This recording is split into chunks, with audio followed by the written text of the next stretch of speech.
నమస్కారం గురుగారు. నమస్కారం అమ్మ. గురుగారు, ఏకాదశి విశిష్టత అంటే ఏమిటి? అసలు ఏకాదశి రోజున ఎలాంటి పూజలు చేస్తారు? చాలా మంచి ప్రశ్న వేసేవమ్మా.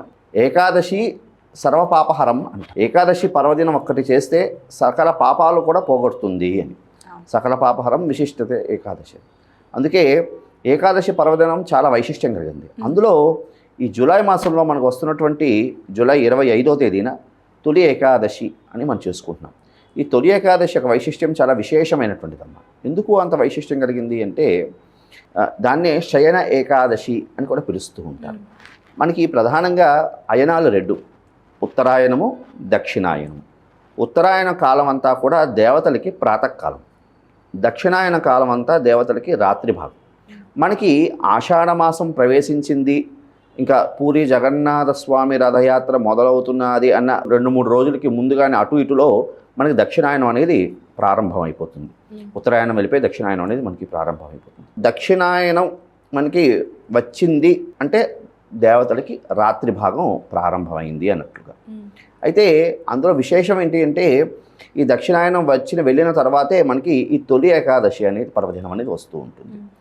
అంటే ఆ రోజు వైశిష్ట్యం ప్రధానంగా ఏమిటి అంటే మహావిష్ణువు 4 మాసాలు అంటే ఆషాఢశుద్ధ ఏకాదశి లగాయత్తు, ఆషాఢశుద్ధ ఏకాదశి నుంచి శ్రావణశుద్ధ ఏకాదశి 1 నెల, శ్రావణశుద్ధ ఏకాదశి నుండి భాద్రపద మాసశుద్ధ ఏకాదశి వరకు 2 నెలలు, భాద్రపద శుద్ధ ఏకాదశి నుండి అదేవిధంగా ఆశ్వీజ శుద్ధ ఏకాదశి వరకు 3 నెలలు, ఆశ్వీజ శుద్ధ ఏకాదశి నుండి కార్తీక శుద్ధ ఏకాదశి వరకు 4 నెలలు. ఈ 4 మాసాలు స్వామి యోగ నిద్రలోకి వెళ్తారు. దాన్ని పురస్కరించుకుని తొలి ఏకాదశిగా మనం తీసుకుంటున్నాం. దాన్ని అందుకని శయన ఏకాదశి అంటారు. మహావిష్ణువు పాల సముద్రంలో ఉన్నటువంటి మహావిష్ణువు యోగ నిద్రలోకి వెళ్తాడు. నిద్రపోవడం అంటే మనలాగా మామూలుగా నిద్రపోవడం కాదు. ఇది ఏమిటి అంటే యోగ నిద్ర, యోగ ధ్యాన స్థిమితుడై ఉంటాడు అని. అండ్ ఎవరి గురించి ధ్యానం చేస్తాడు అంటే మనకి అంటారు కదా, శివాయ విష్ణు రూపాయ శివరూపాయ విష్ణవే శివస్య హృదయం విష్ణు విష్ణుస్య హృదయకం శివ అన్నట్టుగా శివకేశ్వరుడికి భేదం లేదు. మనం అది శివుడు వేరు విష్ణు వేరు అన్నట్టు ఆలోచనతో ఉంటూ ఉంటాం. కానీ శివకేశ్వరుడు కంటూ వాళ్ళ దేవతలకే భేదం లేనప్పుడు మనం అది ఆ విధంగా అనుకోవడం కూడా చాలా తప్పిదం.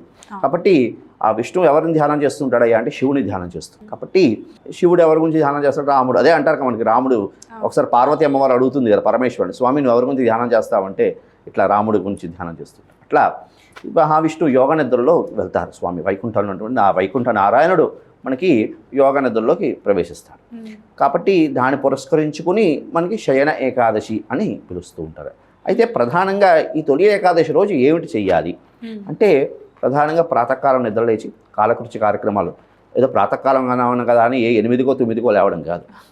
సుమారుగా సూర్యోదయం అవుతూ ఉండగానే కాస్త నిద్రలేచి కాస్త కాలకృత్య కార్యక్రమాలు తీర్చుకొని ప్రాతకాలే హరినామస్మరణ అని లేచి రావడంతో కాస్త భగవంతుడిని ప్రార్థన చేసుకుంటూ, కొంతమందికి కొన్ని రకమైనటువంటి అంటే కొండలాంటి అంటే ఎంత కృషి చేసినా ఎన్ని ప్రయత్నాలు చేసినా ఆ కార్యం అనేది సిద్ధించదు. అలాంటి వాళ్ళు ఆ రోజు అవకాశం ఉంటే తులసి దండని గుచ్చి మధ్యలో పుష్పాలని పెట్టి, ఎందుకంటే విష్ణు ఎవరు? అలంకార ప్రియుడు, అమ్మవారు స్తోత్ర ప్రియ. అందుకే మనకి లలితా సహస్రనామంలో స్తోత్ర ప్రియ శృతిమతి సుత సంస్థుత వైభవ అని మనకి నామం వస్తుంది. కాబట్టి విష్ణు అలంకార ప్రియుడు. కాబట్టి ఆ మధ్యలో ఆ తులసి ప్రీతి, తులసి మధ్యలో కాస్త పుష్పాలను పెట్టి అవకాశం ఉంటే మనమే గుచ్చి తీసుకెళ్ళడం. లేదు మనకి ఇప్పుడు ప్రస్తుత దైనందిక జీవనంలో అంత సమయం ఎక్కడ, కాబట్టి అవకాశం ఉంటే చక్కగా తులసిమాల బయట అమ్ముంటే అది ముందు రోజు రాత్రి తెచ్చుకొని ఇంట్లో అట్టే పెట్టుకుని చక్కగా ఉదయం లేచి ఆ దండని చక్కగా ఒక వైష్ణవ సంబంధమైనటువంటి దేవాలయం అంటే మహావిష్ణువు సంబంధమైనటువంటిది కానీ, కృష్ణుడిది కానీ, రాముడిది కానీ, వెంకటేశ్వర స్వామిది కానీ, ఇలా ఏదో ఒక దేవాలయంలో చక్కగా ఆ వ్యక్తి యొక్క మనోభీష్టం ఏముందో అనుకొని చక్కగా మాలను తీసుకెళ్ళి సమర్పణ చేసి వేయడం. లేదు మన ఇంట్లోనే చక్కటి విగ్రహం స్వామివారికి సంబంధించిన విగ్రహాలు ఉన్నాయి, చక్కగా మన ఇంట్లోనే ఆ మాలని స్వామివారి దగ్గర వేయడం. వేసి ఆ రోజు కాయం నైవేద్యం పెట్టాలి. స్వామివారికి కాయం చాలా ప్రీతి.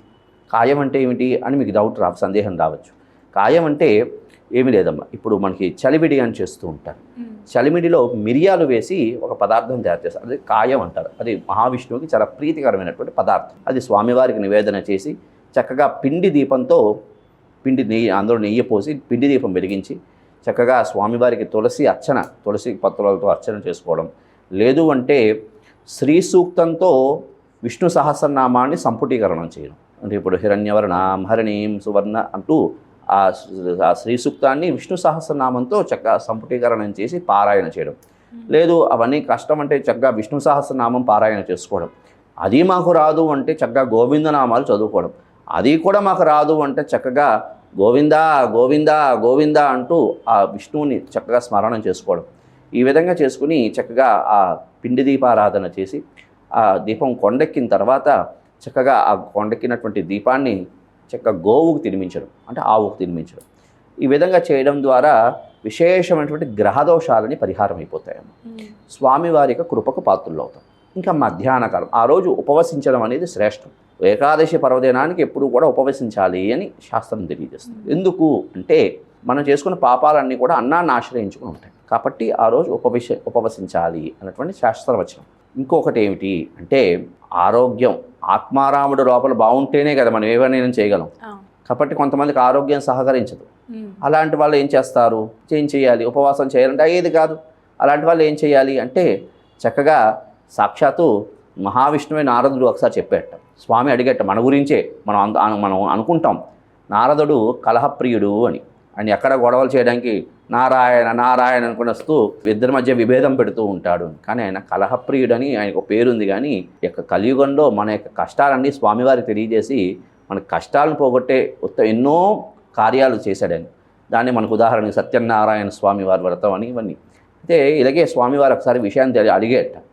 స్వామి, జనులు యొక్క రోగాలతో రుష్టులతో బాధపడుతూ ఉంటారు, ఉపవాసం చేయలేని పరిస్థితి, అంటే ఫలితం ఏమైనా వచ్చేది ఏమైనా ఉందా అంటే స్వామివారు చెప్తారు, గోధుమ నూకతో తయారైనటువంటి పదార్థాన్ని తయారు చేసుకుని అది చక్కగా భగవంతుడికి నివేదన చేసుకుని ఆ పదార్థాన్ని స్వీకరిస్తే ఉపవాసం చేసే ఫలితం వస్తుంది.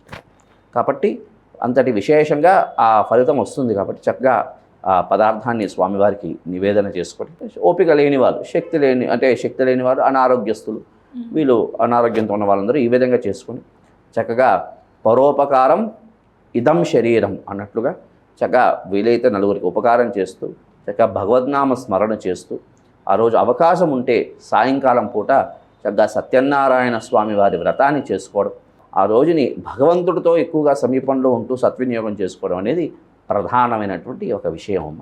కాబట్టి ఈ విధంగా చేసుకుంటూ కాస్త ఆ రోజంతా నియమబద్ధంగా ఉండడం ద్వారా, అంటే ప్రాతకాలమే నియమం కాదు, రాత్రి భాగం కూడా నియమబద్ధంగా ఉంటూ చక్కగా ఆ భగవంతుణ్ణి నామస్మరణ చేయడం ద్వారా మహావిష్ణువు యొక్క అనుగ్రహం కలుగుతుంది. ఈ విధంగా మహావిష్ణువు యొక్క స్మరణ చేస్తూ ఆ ఏకాదశి పర్వదినాన్ని అద్భుతంగా జరుపుకోవడం వల్ల స్వామి కృపకు మనం పాత్రులు అవుతాం తల్లి. ధన్యవాదాలు గురుగారు, చాలా చక్కగా వివరించారు. ఇప్పటి వరకు ఏకాదశి అంటే ఏంటి తెలియకుండా ఆ రోజు చాలా పవిత్రమైన రోజు అని చెప్పేసి అందరూ పడి పూజలు చేసేవారికి ఒక మంచి చక్కటి క్లారిటీ అయితే ఇచ్చారు మీరు. ధన్యవాదాలు. శుభమస్తు తల్లి.